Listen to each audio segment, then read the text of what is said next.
राजा पृथु महान और सत्य धर्म में स्थित एक दिन सत्संग में ब्रह्म का ज्ञान बताते हैं। जैसे कि पावन गंगा श्री हरि के चरणों से बहने लगी, वैसे ही जो प्रभु चरणों में अपनी श्रद्धा रखते हैं उनके लिए रहमतें बहती हैं और इतने जन्मों के इकट्ठे किए गए दुख, शोक, संताप सब विनाश हो जाते हैं। जो उन चरणों के शरणागत होते हैं उनके मन सर्वथा शुद्ध हो जाते हैं और वह दो विशेष उपहार प्राप्त करते हैं, अभ्यास की शक्ति और वैराग्य की वृत्ति। तुम सदा उनमें विश्वास रखना और अपने पुण्य कर्म बढ़ाते जाना।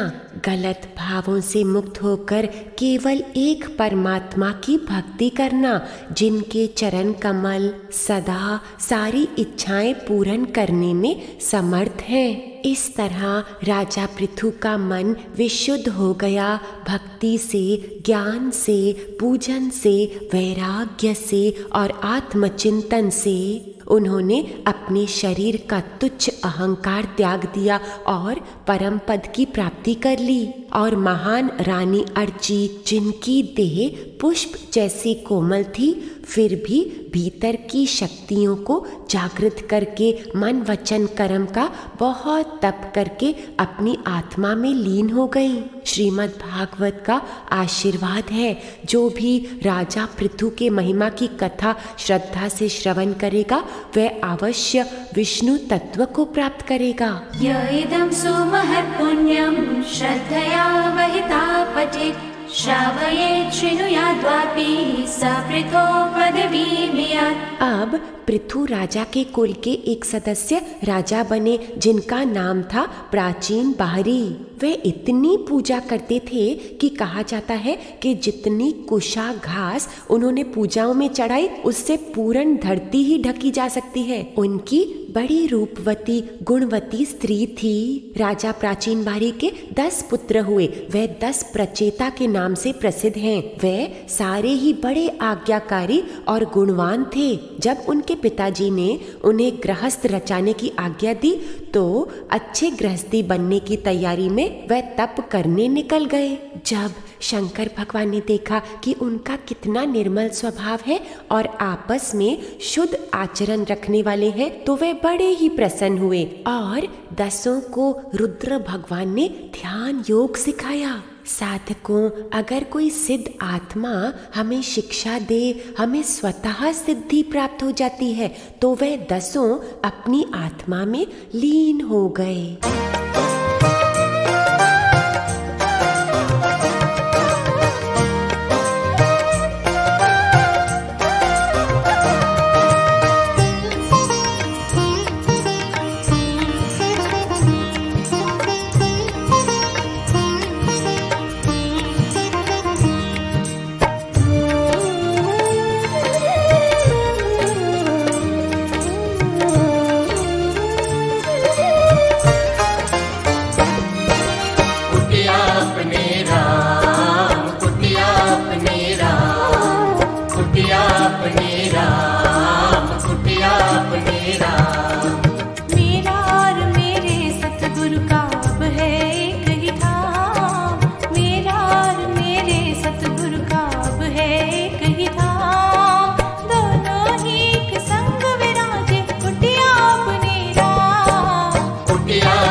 चरनी विश्राम, परमानंद है पाया भीतर प्रभु चरनी विश्राम।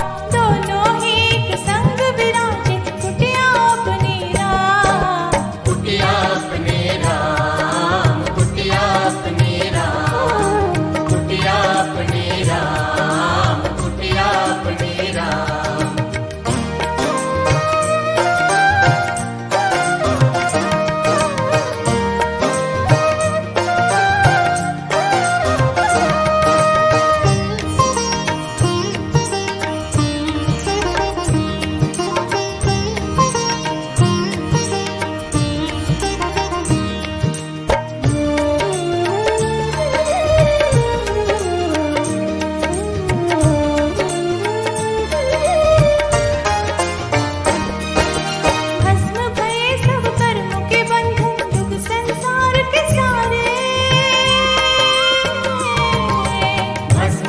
सब कर्मों के बंधन दुख संसार के सारे, शरण को लेकर चरणों में रहकर, शरण को लेकर चरणों में रहकर ना कोई शोक रहारे।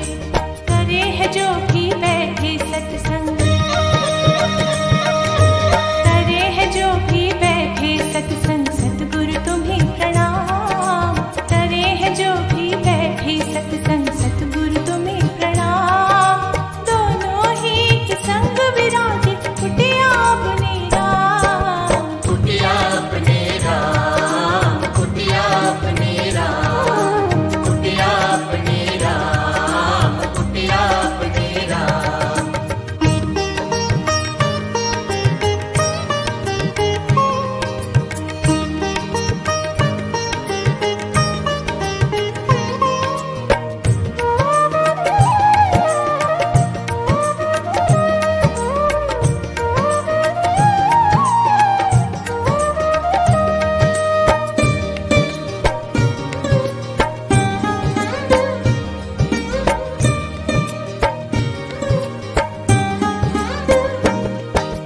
जान लिया है ईश्वर मन में, तन में और जीवन में।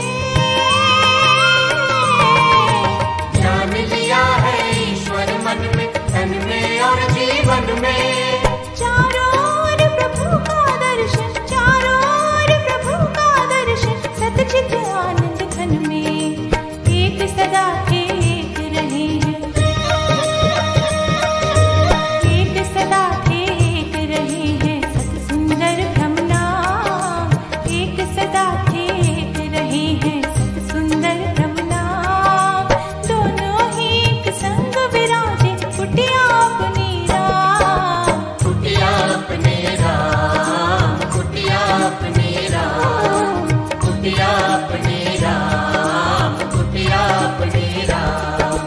मेरा और मेरे सतगुरु का अब है एक ही धाम, मेरा और मेरे सतगुरु का अब है एक ही धाम। दोनों ही एक संग विराजे कुटिया अपने राम, कुटिया अपने राम, कुटिया अपने राम, कुटिया अपने राम, कुटिया अपने राम, कुटिया अपने राम, कुटिया अपने राम, कुटिया अपने राम, कुटिया अपने राम। अब नारद जी जो सदा सबका भला चाहते हैं, विचार करते हैं इनके पावन पुत्र तो मुक्त हो गए, लेकिन इस कर्म कांडी राजा को ज्ञान कैसे प्राप्त होगा। तो वे प्राचीन बाहरी के पास गए और कहने लगे, हे राजन, कर्म कांडों से ऊपर उठो, तनिक ज्ञान में भी ध्यान दो, क्योंकि ब्रह्म ज्ञान ही तुम्हें सब शोकों से मुक्त कर सकता है और तुम्हें परम आनंद की प्राप्ति करा सकता है। प्राचीन राजा ने कहा, प्रभु मैं तो ज्ञान के बारे में कुछ भी नहीं जानता, इसलिए आप ही मुझे वह विशुद्ध तत्व का ज्ञान बताइए, ताकि मैं शीघ्र ही कर्मों के कर्तापन और उनके बंधनों से मुक्त हो जाऊं। नारद जी ने कहा, देखो राजा, जो इतने ढेर सारे पशुओं की तुमने बलि चढ़ाई है, वह सब पशु तुम्हारी मृत्यु के बाद अपना अपना हिसाब लेने के लिए तुम्हारा इंतजार कर रहे हैं। इसलिए मैं तुम्हें पवित्र कथा सुनाऊंगा, जिससे तुम्हारे ज्ञान चक्षु खुल जाएंगे और तुम्हारे ये पाप कर्म नष्ट हो जाएंगे। इस कथा का नाम है पुरंजनोपाख्यान।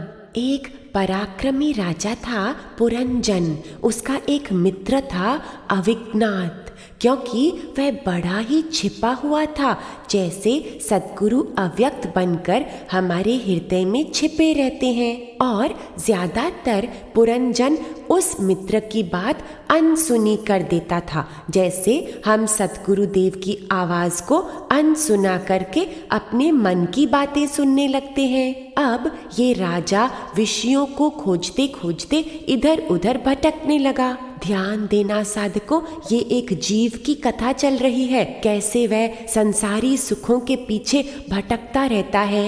एक बार वह राजा एक अति सुंदर वन में पहुंचा और वहां उसे एक सुंदरी स्त्री दिखाई दी। ये स्त्री है हमारी अपनी देह।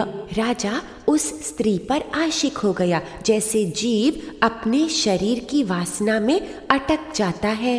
इस स्त्री की 10 सेविकाएं थीं। ये है हमारी 10 इंद्रियां, 5 कर्मेंद्रियां और 5 ज्ञानेंद्रियां। और एक 5 सिर वाला सर्प उसका रक्षक था। 5 विकार इस देह के साथ साथ रहते ही हैं। राजा फिर उस स्त्री के साथ रहने लगा और उसके साथ अनंत भोग भोगने लगा। जैसे हम अपनी आत्मा का संग छोड़कर अपने शरीर का संग करते हैं और इसके साथ कई भोग भोगने लगते हैं। राजा की हालत तो देखो, कितना महान वीरवान था, लेकिन अब पूर्णतया स्त्री के वश हो गया। जब वह स्त्री मद्यपान करती तो राजा को भी नशा चढ़ जाता। जब वह खाती तो ये भी खाता, जब वह सोती तो ये सो जाता। उसके गाने पर गाने लगता और हंसने पर हंसने लगता। खड़ी होती तो वो खड़ा हो जाता और बैठती तो वो भी बैठ जाता। जब वह शोकाकुल होती तो वह भी व्याकुल हो जाता और जब वह प्रसन्न होती तो राजा भी प्रसन्न हो जाता। वह इस स्त्री के हाथ का खिलौना बन गया है ना साधकों। ये सच्ची बात, शरीर के साथ तदात्मय जोड़कर हम इसी के भावों के साथ साथ बदलते रहते हैं। अरे हम तो वास्तव में दृष्टा हैं। जो इस देह में मन में हो रहा है हम केवल देखने वाले हैं, असंग है, निर्लेप है। परंतु सद्गुरु की आवाज ठीक से नहीं सुनाई देती तो इस देह में लिप्त हो जाते हैं, सुख दुख भोगते रहते हैं। एक दिन पुरंजन राजा शिकार पर गया। पहले तो वह बड़ी अच्छी शिकार खेलता था, परंतु अब विषयों को भोगते भोगते उसमें वह दम ना रहा। उस पर किन्हीं लोगों ने आक्रमण किया तो वह हार कर आ गया। यों उसका तेज और बल घटता गया, जैसे जीव प्राणी के साथ होता है। फिर एक दिन वह राजा मर गया, क्योंकि उसका मन स्त्री में इतना आसक्त था। अगले जन्म में वह स्त्री बना, यानी आत्मा से बिछड़कर हम जन्म जन्म में फिर देह अध्यास लेकर पैदा होते हैं। जो पिछले जन्म में राजा थी, उस स्त्री का ब्याह एक बड़े आध्यात्मिक पुरुष के साथ हुआ। जैसे कि हमारे कभी पुण्य जागते हैं तो हमें प्रभु के भक्तों का संग प्राप्त होता है, सत्संग प्राप्त होता है। तो वह स्त्री तप के लिए अपने पति के साथ पर्वत पर चली गई। जब उसके पति का शरीर शांत हुआ तो वह फिर खूब विलाप करने लगी, जैसे कि संसार की आसक्ति छोड़कर हम साधनों और भक्तों की आसक्ति रख लेते हैं। उस समय उसका पुराना मित्र वहां आया तो पहले स्त्री ने उसे पहचाना ही नहीं, क्योंकि जब सद्गुरु हमारे भीतर से निकलकर हमारे सामने प्रकट होते हैं तो हम उन्हें साधारण जीव मानने की भूल करते हैं। फिर मित्र ने राजा को सारी बात बताई, कैसे तुम स्त्री की ममता में आकर अपना आप ही भूल गए और फिर उसे तप कराकर उसे मोक्ष प्राप्त कराया। जैसे सद्गुरु बड़े ही धीरज से हमें अपने सत्य स्वरूप में लौटा देते हैं।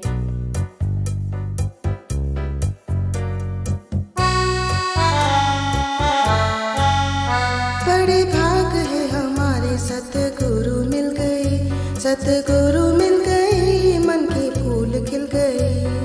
ला ला ला ला ला ला ला ला ला ला ला ला। बड़े भाग है हमारे, सतगुरु मिल गए, सतगुरु मिल गए, मन के फूल खिल गए।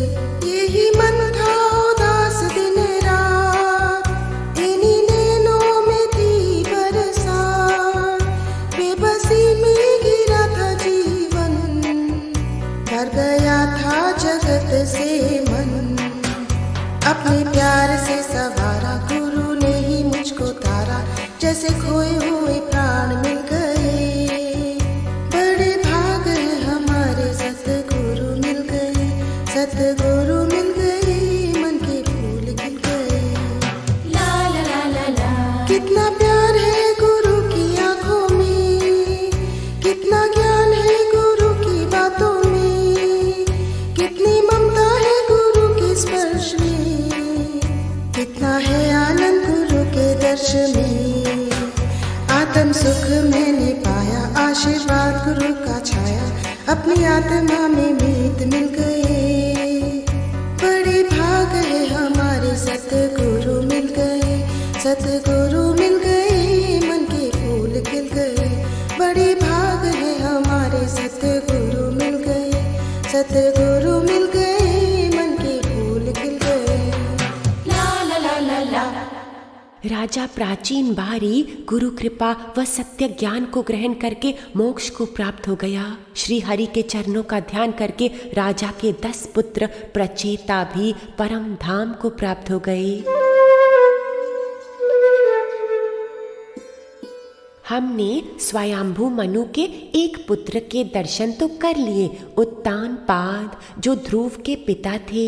आइए अब दूसरे पुत्र के दर्शन करें। ये हैं राजा प्रियव्रत, जिन्होंने आध्यात्म का ज्ञान नारद जी से प्राप्त किया और जिन्होंने संपूर्ण सृष्टि की राजाई भोगी और फिर इसे अपने पुत्रों में बांटकर साधना में लगकर सिद्धि को प्राप्त हो गए। राजा परीक्षित यहाँ एक प्रश्न कर रहे हैं, हे गुरुदेव, प्रियव्रत जब प्रभु के चरणों के इतने प्रिय उपासक थे और अपनी आत्मा के पूजन में रहते थे, तो फिर उन्होंने गृहस्थ कैसे निभाया? जिन्हें महात्माओं के श्री चरणों की छत्रछाया की ठंडक प्राप्त हो जाती है, वे अपने परिवार के साथ ममता कैसे रख सकते हैं? संसारी कर्म कैसे कर सकते हैं? शुकदेव मुनि कहते हैं, राजन तुम्हारा कथन ठीक है। जिनका चित्त पवित्र कीर्ति श्री हरि के चरण कमलों के रस में भीग गया हो, वह किसी प्रकृति के विघ्न या बाधा के आने पर भी श्री भगवान के कथा श्रवण रूपी परम कल्याणमय मार्ग को प्रायः छोड़ते नहीं। राजा प्रियव्रत बड़े भगवत भक्त थे। श्री नारद जी की शरण लेने से उन्हें सहज ही परमात्म तत्व का बोध हो गया।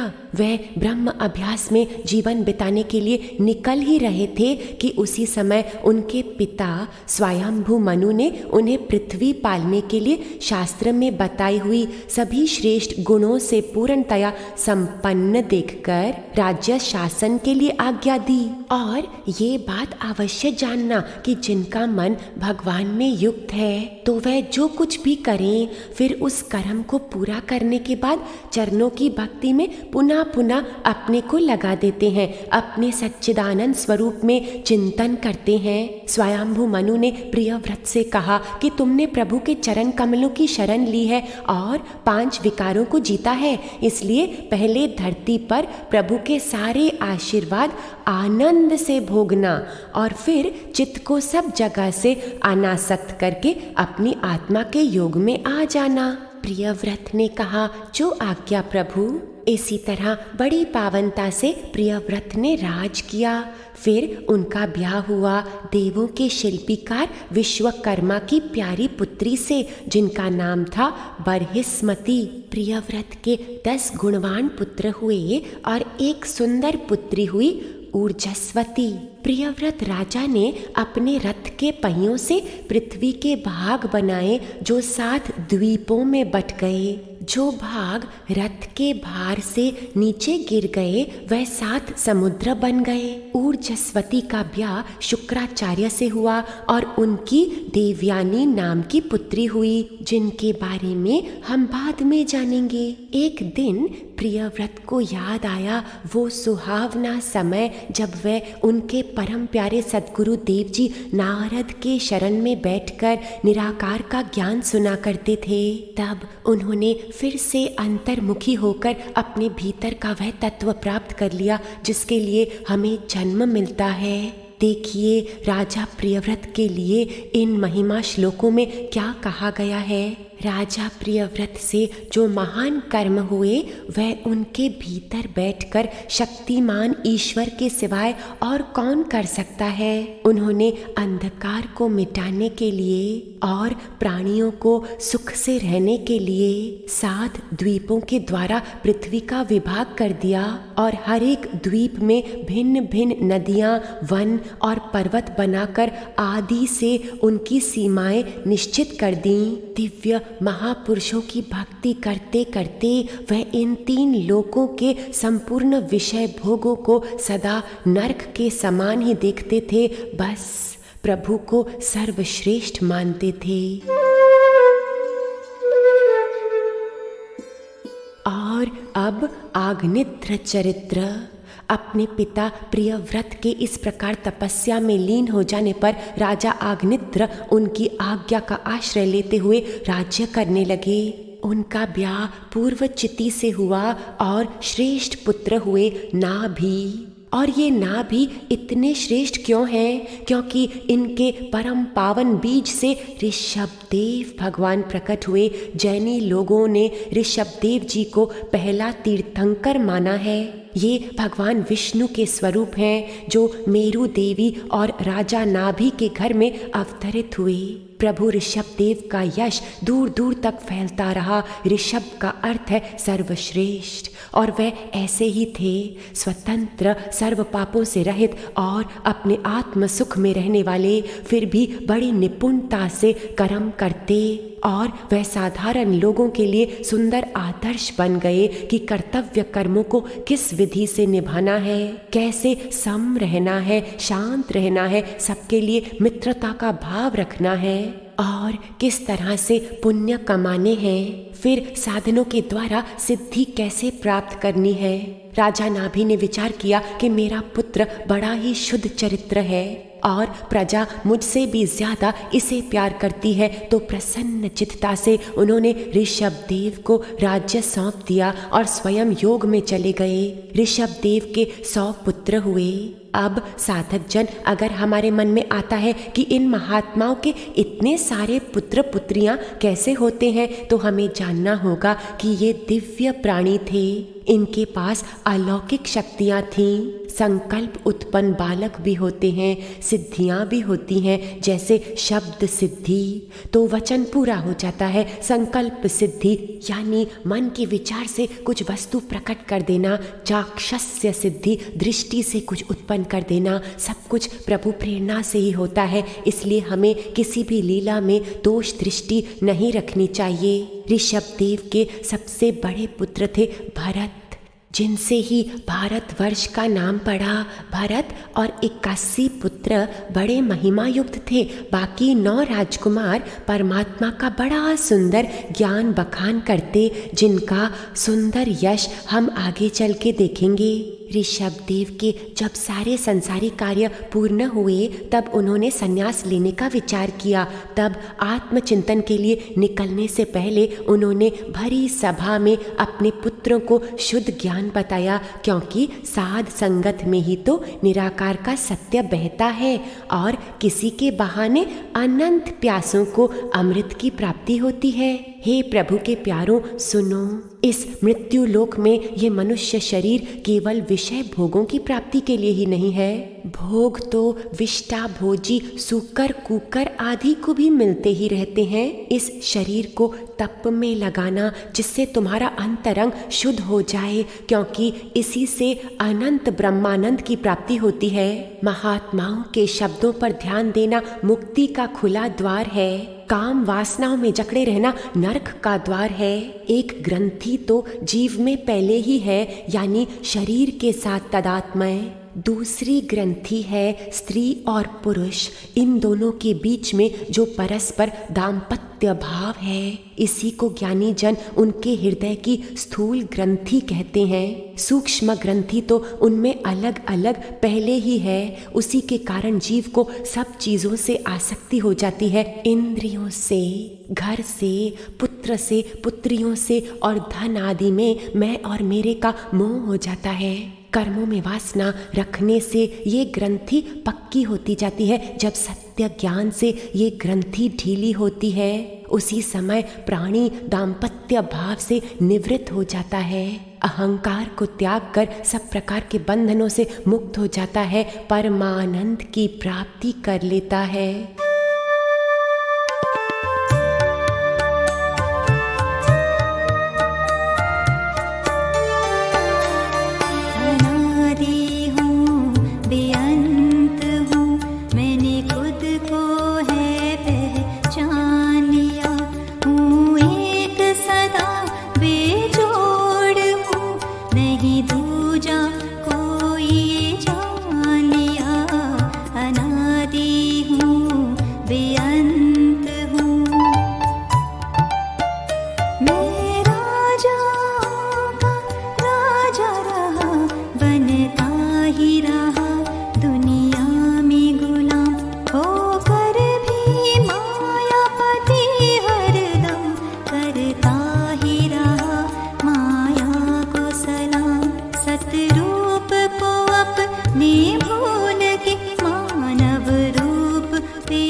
शांत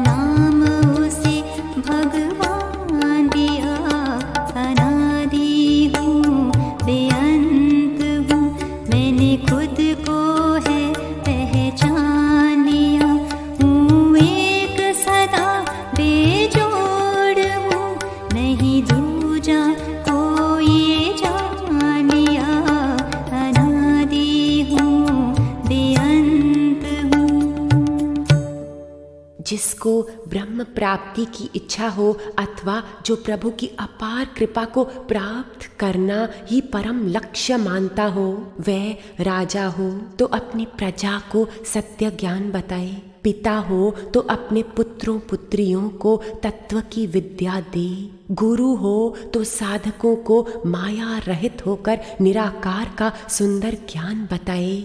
अज्ञान के कारण यदि ये सब सुनने वाले इस पावन शिक्षा पे ना चलकर कर्मों को ही परम पुरुषार्थ मानते रहें तो भी उन पर क्रोध ना करके बड़ा ही धीरज करे। अगर बड़े लोग छोटों को विषयासक्त कर्मों में लगाते रहेंगे या संसारी प्राप्ति की शिक्षाएं देते रहेंगे तो वह ऐसा होगा कि अंधे मनुष्य को जानबूझकर गड्ढे में ढकेल रहे हों।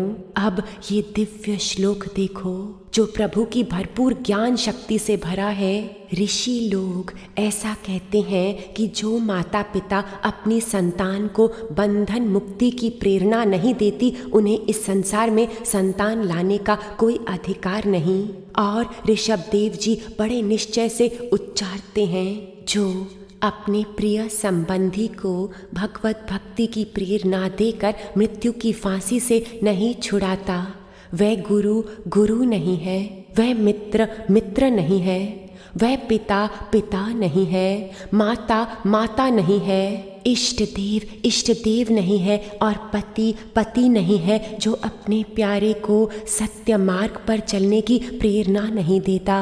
गुरु न सस्यात् स्वजनो न सस्यात् पिता न सस्यात् जननी न सस्यात् देवं न तस्यात् न पतिश्च सस्यात् न मोचयेद्य समुपेत मृत्युम्। तब अपने पुत्रों और प्रजा को भरत के हाथों में सौंपकर, जो केवल श्रेष्ठ राजा ही नहीं थे परंतु सेवकों के भी श्रेष्ठ सेवक थे, राजा ऋषभदेव ने सब कुछ त्याग दिया। वह वन की ओर गए और गहरे मौन में चले गए, जहाँ आनंद का समुद्र होता है। जहाँ प्रभु ले चलते थे वह वहीं चल पड़ते। उनके अंग बड़े ही सुकुमार थे, उनके मुख पर बहुत ही मधुर मुस्कान रहती थी। नेत्र नवीन कमल दल की तरह बड़े ही सुहावने संताप हरने वाले थे। ऐसी पावनता उनके अंग अंग में थी कि उनके मल मूत्र से भी दुर्गंध नहीं आती थी, केवल दिव्य सुगंध थी। ऋषभदेव निरंतर सर्वोच्चतम महान आनंद का अनुभव करते रहते थे। समय आने पर एक जंगली आग में उन्होंने अपने शरीर को अर्पण कर दिया ताकि उनके संस्कार करने का किसी को कष्ट ना हो। ये है ऋषभ त्याग की पावन कथा, जिसका श्रवण करने से साधक जन समाधिस्थ होने लगते हैं। हम भगवान श्री ऋषभदेव को नमस्कार करते हैं, जो तृष्णाओं से सर्वथा रहित हैं, अपनी आत्मा की पहचान में बड़े धनवान हैं और इतने करुणामय हैं कि उन्होंने इस आत्म तत्व को सबके उद्धार के लिए बताया है। उन सबको ये निर्भय पद बताया है जिनके मन अपने कल्याण के प्रति पूर्ण अंधकार में थे, क्योंकि ये जीव जन सदा अपने शरीर की बातों में ही व्यस्त थे। नित्यानुभूत निचला भनिवृत्त तृष्णा श्रेयस्य तत्र जनया चिरसुप्त बुद्धे लोकस्य या करुणया भयमात्मलोकम् आख्यान नमो भगवते ऋषभाय तस्मै।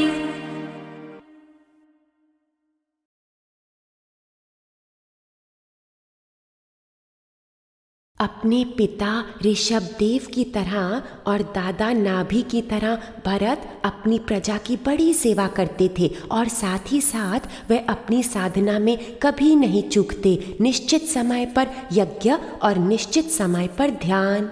समय आने पर राजा भरत ने छोटों को राज्य सौंप दिया और वह पुलह संत के आश्रम में चले गए। चक्र नदी के किनारे भरत नित्य तुलसी पत्र, जल, पुष्प, धूप, दीप, फल लेकर श्री हरि की भक्ति करते।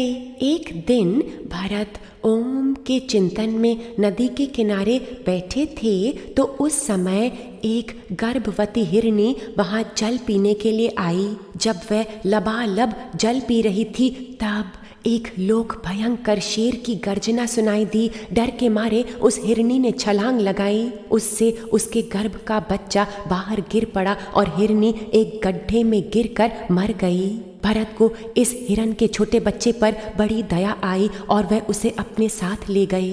अब जब हम कर्ता बनकर कुछ भी करते हैं तो उस समय बड़ा सही और श्रेष्ठ लगता है, परंतु उसका परिणाम अच्छा नहीं निकलता।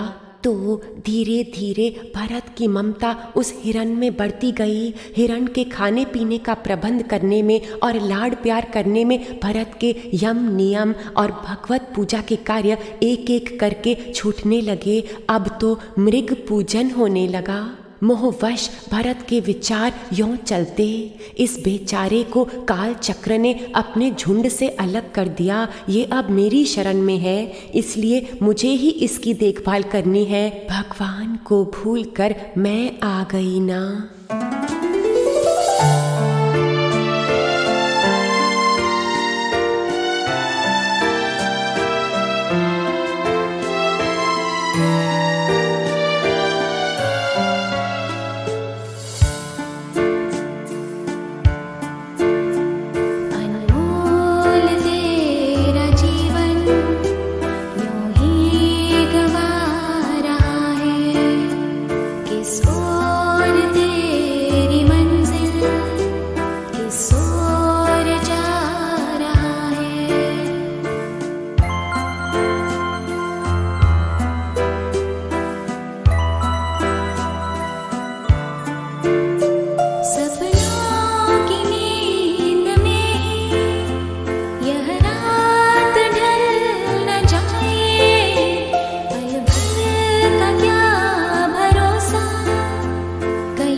जैसे भरत भगवान की भक्ति करते थे वह फिर भी करते रहे, परंतु उनकी भक्ति में कुछ परिवर्तन आने लगे। मृग को तिलक, फिर भगवान को तिलक, पहले मृग को भोग, फिर भगवान को भोग, मृग को मौली बांधना, फिर भगवान को बांधना, हर उपासना में मृग को अपने पास बिठाना।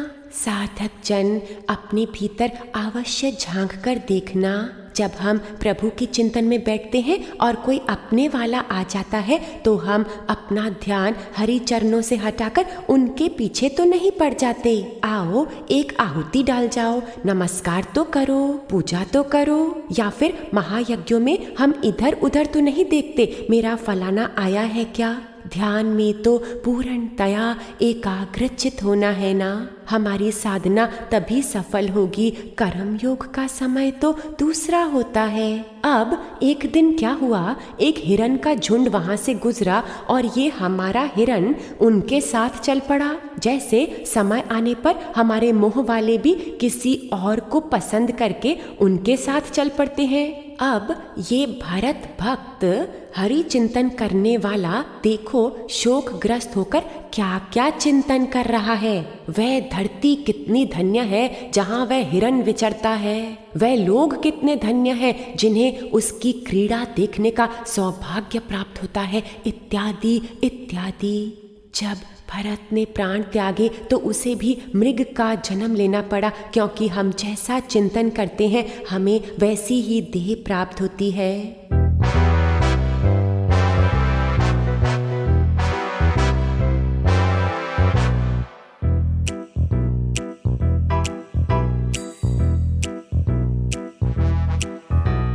जीवन की घड़ियां व्यर्था न खो, ओम भजो हरि ओम भजो। जीवन की घड़ियां व्यर्था न खो, ओम भजो हरि ओम भजो। साथी बना रे ओम को, दिल में बसा ले ओम को। चादर लंबी तान न सो, ओम भजो हरि ओम भजो।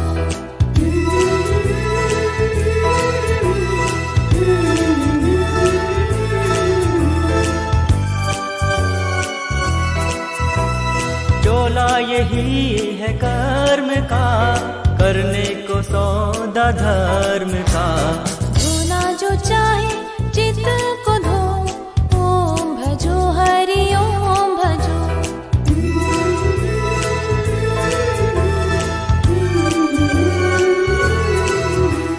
मन की गति संभालिए, भक्ति की ओर डालिए। इसके सिवाय सुख न कोई, ओम भजो हरि ओम भजो।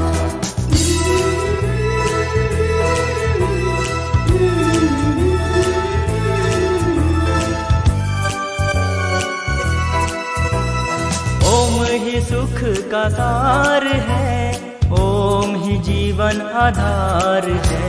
एक पल भी सत्य न मन से तजो, ओम भजो हरि ओम भजो। जीवन की घड़ियां व्यर्था न खो, ओम भजो हरि ओम भजो। ओम भजो हरि ओम भजो, ओम भजो हरि ओम भजो। ओम भजो हरि ओम भजो। साधकों के मन में अवश्य विचार आएगा कि भरत की इतनी साधना, इतना जप तप सब व्यर्थ चला गया। नहीं प्यारों, हमारी भगवत कमाई कभी व्यर्थ नहीं जाती। मृग शरीर में भरत को अपने पूर्व जन्म की स्मृति थी, तप कभी भी निष्फल नहीं जाता। कौन्तेय प्रतिजानिहि नामे भक्ता प्रणश्यति। हिरण के शरीर में भरत उसी आश्रम में रहने लगा, ऋषियों के आस पास घूमता और इंतजार करता कि कर्मों से जो ये पशु देह प्राप्त हुई है वह छूटे और मैं पुनः साधना प्रारंभ करूं। जब समय आया तब इस मृग ने अपनी देह त्याग दी और उसका फिर एक पवित्र ब्राह्मण के घर में जन्म हुआ। भरत ब्राह्मण सबसे छोटा पुत्र था। भरत के मन में अटल निश्चय था कि अब की बार नहीं चूकना है। अंदर में योग लगा ही हुआ था, बाहर से महामूर्ख दिखाई देता, क्योंकि जब हम संसार में बड़े चतुर सयाने बनते हैं तो हमें सब लोग बड़ी बुरी तरह फंसा देते हैं। फिर हम उस चक्रव्यूह से निकल नहीं पाते, और जब हम अपने भीतर रहते हैं तो थोड़ी सी निंदा करके लोग हमें छोड़ देते हैं कि ये तो मूर्ख है। फिर बाद में जब सत्य प्रकट होता है तो वह हमारी बड़ी महिमा गाते हैं, परंतु तब हम निंदा स्तुति दोनों से बहुत दूर जा चुके होते हैं। तो फिर भरत जड़ भरत हो गया। भाइयों ने फिर उससे कहा, तुम और कोई बड़ा काम तो कर नहीं पाओगे, तुम जाकर खेतों में बैठो और वहाँ दृष्टि रखना। अब सब ज्ञानियों का एक विशेष प्रिय शब्द होता है, ठीक है, ना हाँ ना ना, बस ठीक है। तो भरत ठीक है कहकर चल पड़े। एक बार कुछ चोर वहां आए। उनका सरदार माँ की उपासना में बलि चढ़ाना चाहता था, तो सेवकों की दृष्टि जड़ भरत पर पड़ गई, क्योंकि वह सुंदर रोग रहित था, जैसे योगी बन जाते हैं। जब वह जड़ भरत को ले जा रहे थे तो वह प्रभु का शुक्राना करने लगा कि आपने मुझे अपने में समाने के लिए बुला लिया। इन्हीं भावों को प्रभु प्रीति कहते हैं। फिर सरदार ने भरत को श्रेष्ठ भोजन खिलाया और भरत ने माँ का प्रसाद जानकर बड़ी प्रीति से ग्रहण किया।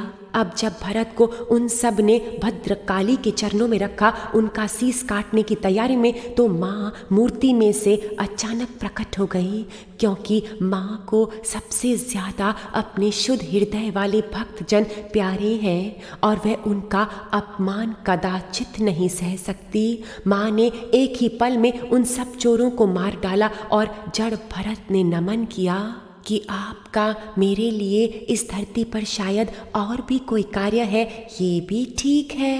एक राजा रहुगण थे जो अपनी पालकी में चढ़कर ब्रह्म ज्ञान की प्राप्ति के लिए कपिल मुनि के आश्रम की ओर जा रहे थे।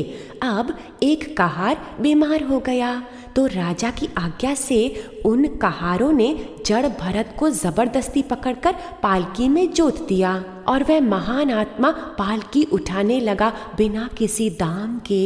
हालांकि वह इस कार्य के योग्य न था। तब पालकी डोलने लगी।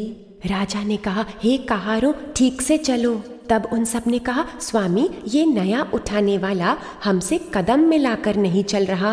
रजोगुण से राजा की बुद्धि धुंधली हो गई और राजा क्रोधित होकर कहने लगा, हे भाई, ऐसा लग रहा है कि तुम कुछ थके हुए हो, जैसे कि तुम इतने घंटे अकेले ही पालकी उठाकर चल रहे हो। ना तुम्हारे शरीर में बल है और शायद तुम में बुढ़ापा भी आ गया है। जड़ भरत, जो इस शरीर से तदात्म्य मानते ही नहीं थे, फिर भी चुपचाप चलते रहे। लेकिन रहुगण का क्रोध शांत नहीं हुआ। जीवित होते हुए भी तुम मुर्दे की तरह मेरी आज्ञा को अनसुनी कर रहे हो। मैं तुम्हें ठीक कर दूंगा ताकि तुम्हारे होश लौट आए।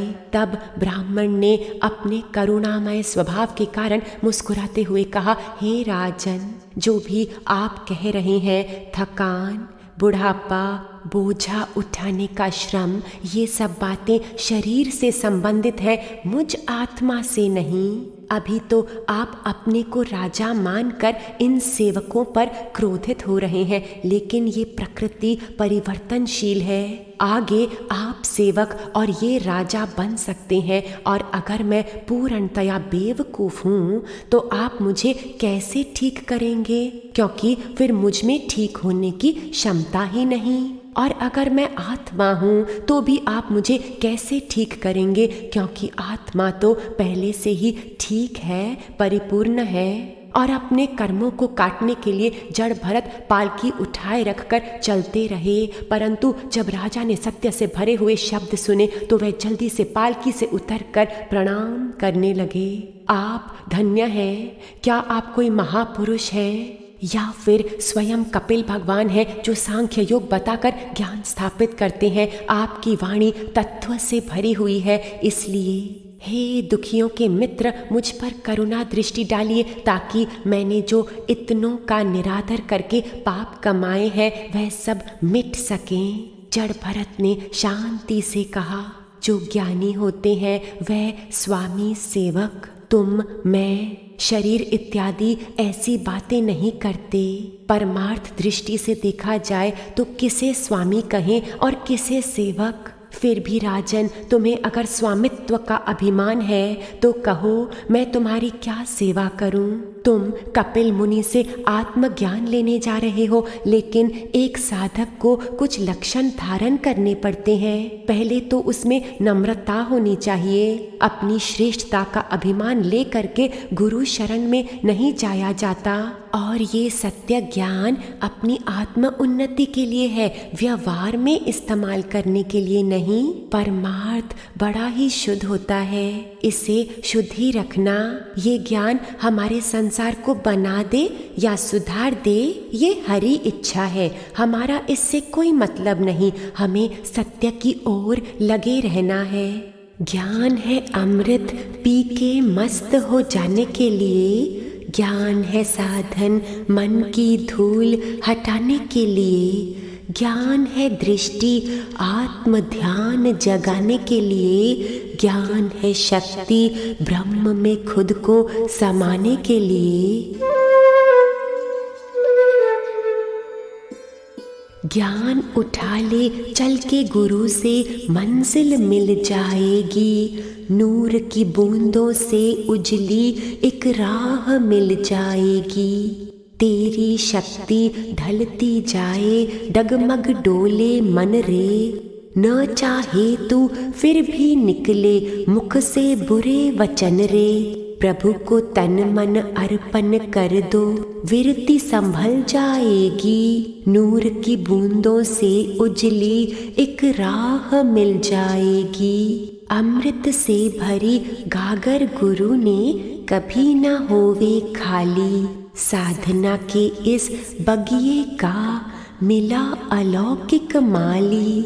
सत्संग में सत वृष्टि से चितकली ये खिल जाएगी। नूर की बूंदों से उजली एक राह मिल जाएगी। ज्ञान उठा ले चल के गुरु से, मंजिल मिल जाएगी। नूर की बूंदों से उजली एक राह मिल जाएगी। जड़ भरत ने बताया, हे पृथ्वीपते, ये देह पृथ्वी से पैदा है। जब ये मिट्टी किसी कारण से धरती पर पड़ी है तो इसे मिट्टी कहते हैं। और जब ये प्राणियों में चलने लगती है तब वही मिट्टी जीव कहलाती है, जिसके पैर, घुटने, कमर, पीठ, गर्दन सब अंग है, वह भी मिट्टी है। जब ये 5 तत्व पालकी बन जाते हैं उसे एक अन्य नाम दिया जाता है, और पालकी में बैठा भी एक और धरती का टुकड़ा ही है, जो अज्ञान अंधकार के कारण कहता है, मैं सिंधु देश का राजा हूँ। किंतु इससे तुम्हारी श्रेष्ठता सिद्ध नहीं होती। तुमने इन बेचारे दीन दुखी कहारों को बेगार में पकड़कर पालकी में जोत रखा है, और फिर महापुरुषों की सभा में बढ़ बढ़कर कहते हो, मैं लोगों की रक्षा करने वाला हूँ। ये तुम्हें शोभा नहीं देता। और ये देखिए साधकों, एक महान रहस्य जड़ भरत बताते हैं। हे रहुगण राजन, महापुरुषों के चरणों की धूलि में अपने को स्नान कराए बिना सत्य नहीं मिलता। यानी महापुरुषों के मुख से श्रद्धा सहित ज्ञान सुने बिना सत्य की प्राप्ति कदाचित नहीं होती। इसका कारण ये है कि महापुरुषों की संगत में सदा निराकार की महिमा होती है, जिससे संसारी विष पास ही नहीं आ सकते।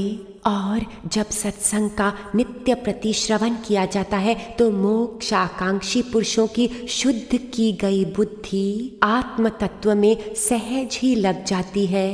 असंगता की तलवार लेकर सारे बंधन काट कर महापुरुषों के संग में ज्ञान लेकर हरि कथा का नित्य निरंतर श्रवण मनन करके जीव अपनी यात्रा का सबसे सर्वोच्चतम लक्ष्य प्राप्त करता है, परमात्म तत्व।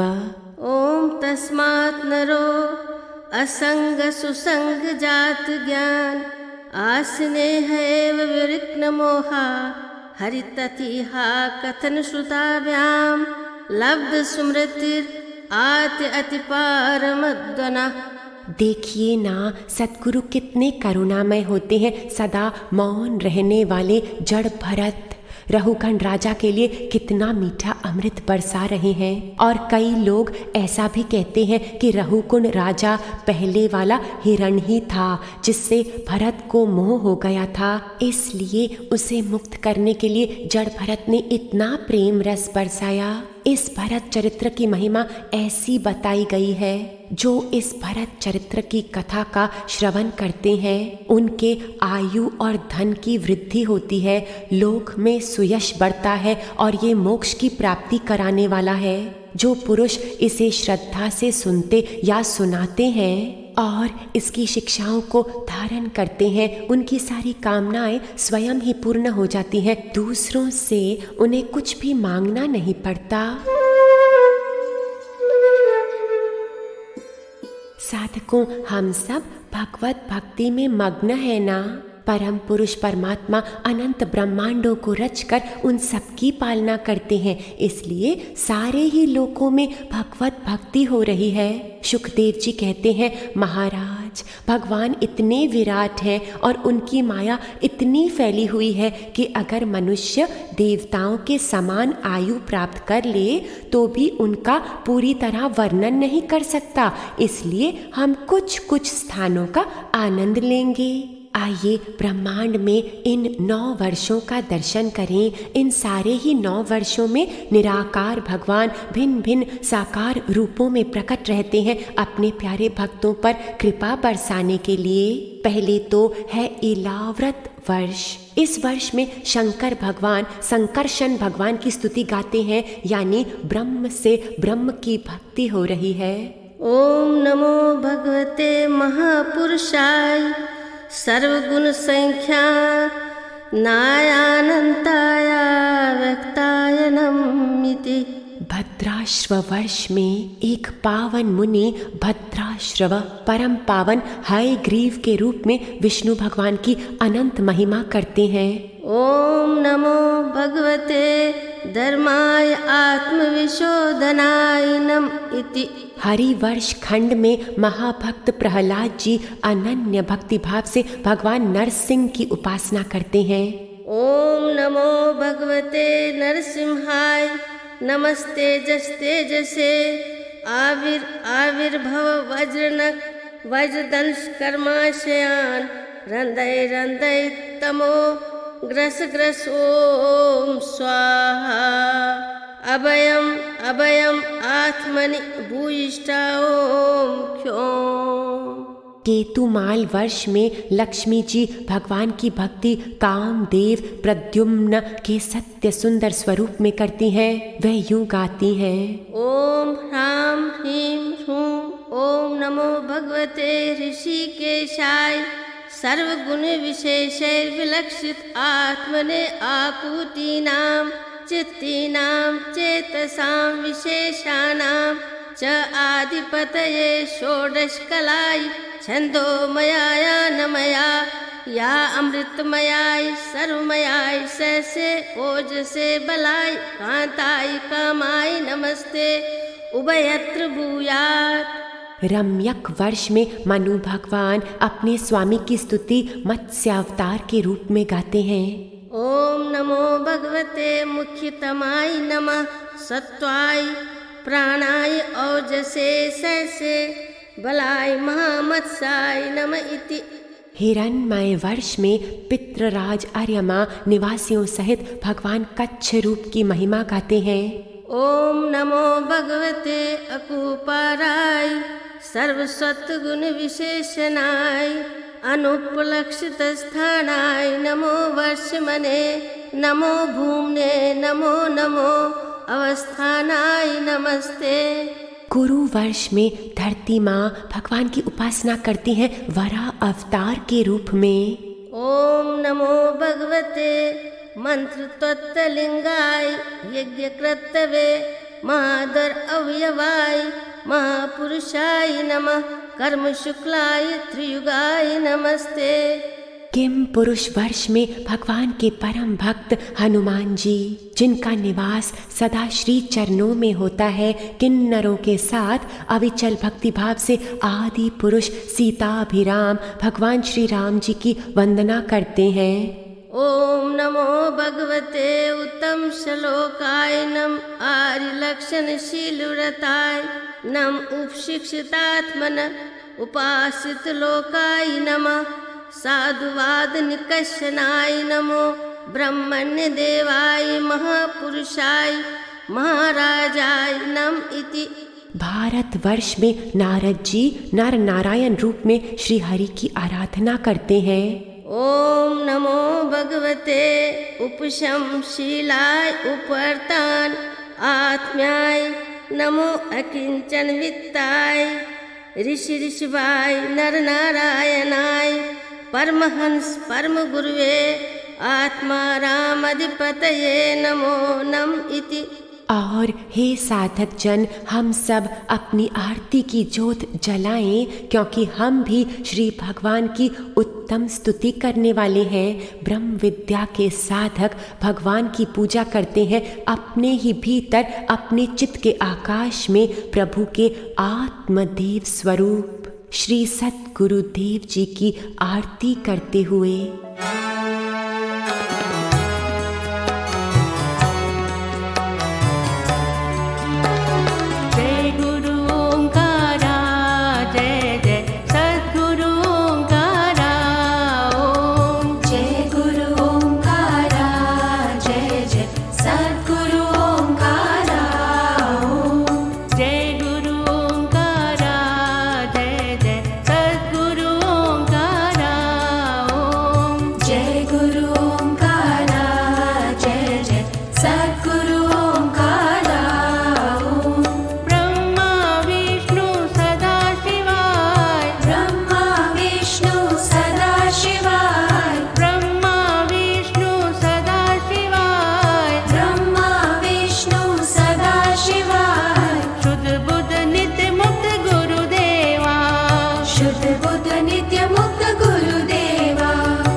सतगुरु सताश्रय श्री सद्गुरु सताश्रय प्रभु सतगुरु सताश्रय श्री सद्गुरु सताश्रय प्रभु सतगुरु सताश्रय श्री सद्गुरु सच्चिदानंद प्रभु आत्मानंद सतगुरु सच्चिदानंद प्रभु आत्मानंद सतगुरु सच्चिदानंद प्रभु आत्मानंद सतगुरु सच्चिदानंद प्रभु आत्मानंद सतगुरु तपस्विने श्री सद्गुरु तपस्विने श्री सद्गुरु तपस्विने श्री सद्गुरु तपस्विने श्री सद्गुरु राम कृष्ण श्री सद्गुरु राम कृष्ण श्री सद्गुरु राम कृष्ण श्री सद्गुरु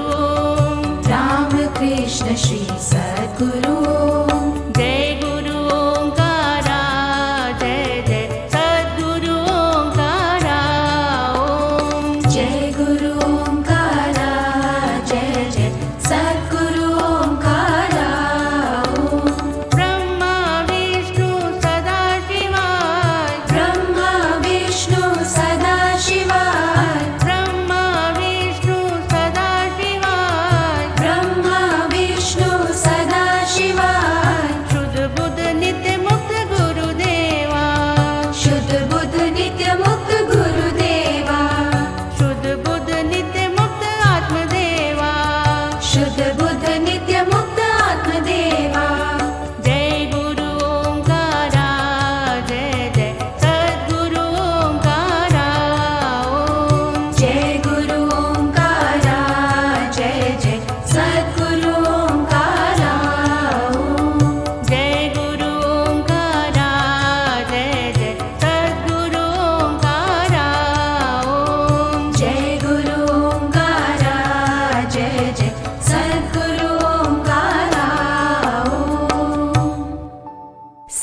भक्तजन धीरे से उठकर अपने ही स्थान पर अपने चित्त को आत्मा में केंद्रित करके 3 प्रदक्षिणा लेंगे। फिर साष्टांग में लेटकर पार ब्रह्म परमात्मा के चरणों में समर्पित हो जाएंगे।